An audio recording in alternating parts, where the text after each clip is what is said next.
Welcome back. This is Craig Miller introducing the AutoRig utilities I generated for Animation College New Zealand. When we left our last video, we just completed the arm rigger and did a few reorganizations to keep our rig tidy. One thing I forgot to do there is we have our left clavicle and right clavicle controllers. We really only want to have these as rotation controls. They're only FK controls, so we will select both of those actually. Select our attributes here and lock and hide them.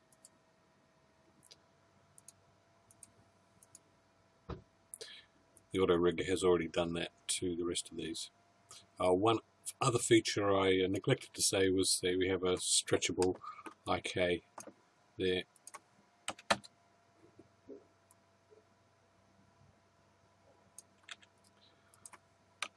But this video is about rigging the legs, and the leg rigger is just about as difficult as the arm rigger. We'll open up the menu. It wants the hip joint, so we can select the hip joint there. It wants now to select the foot controller. Because rigs are various sizes, scales, I decided it was easier for you to build the foot controller to the right size. It does need to have the pivot point in the correct place. If I unhide the geometry here, you can see that the pivot point for the controller is at the heel of the character's foot. So this character's borrowed Morphe. His feet extend a little bit below ground zero there. I wasn't particularly worried, but the pivot point for the foot controller must be at the heel. That's quite important. Okay. We'll select our foot controller, geometry, that's our foot controller, and once again the foot controller is not zeroed out, it's just sitting offset from the origin, and we'll rig the leg. And it just gives a little warning that you need to do some restructuring, but our leg is rigged. It's just an IK rig, there's no FK controller for it, but that's not really an issue. So we have what's called a non-flip knee, so I can select my foot and rock it anywhere and the knee doesn't flip out, which can quite often happen. Put that back there. And there's our pole vector. That does need to be restructured, and while I'm here, I'll select that and put that underneath our hip. Just parent that in there. We'll have a look at our foot control here. Once again, we've got our no flip knee. Our pole vector will point the knee where it needs to be. Our foot control has pivots, heel pivot, ball of foot pivot, toe pivot, and we have foot rolls for walking, so there's a contact pose, and there's the swinging through off the ball of the foot,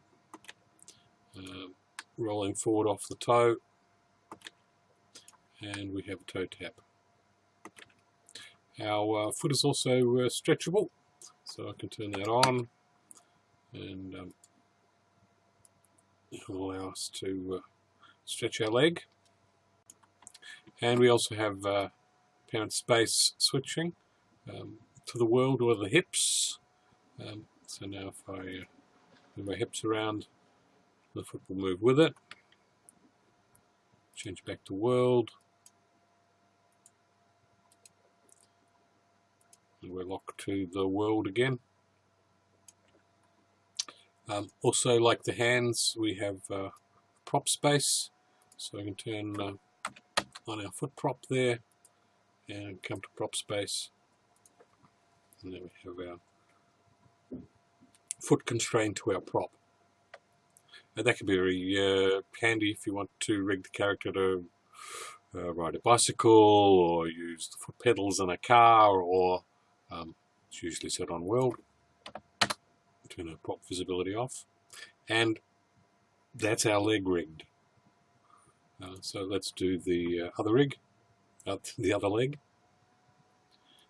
Leg rigger, select a hip joint, select the controller, and the leg is rigged.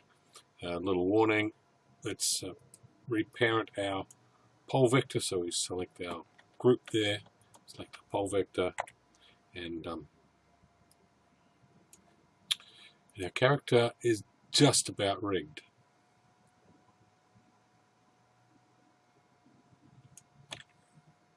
Once again, stretchable is off, this stretchable is on, and this one, yeah, it's better. Once again, we have a no flip knee.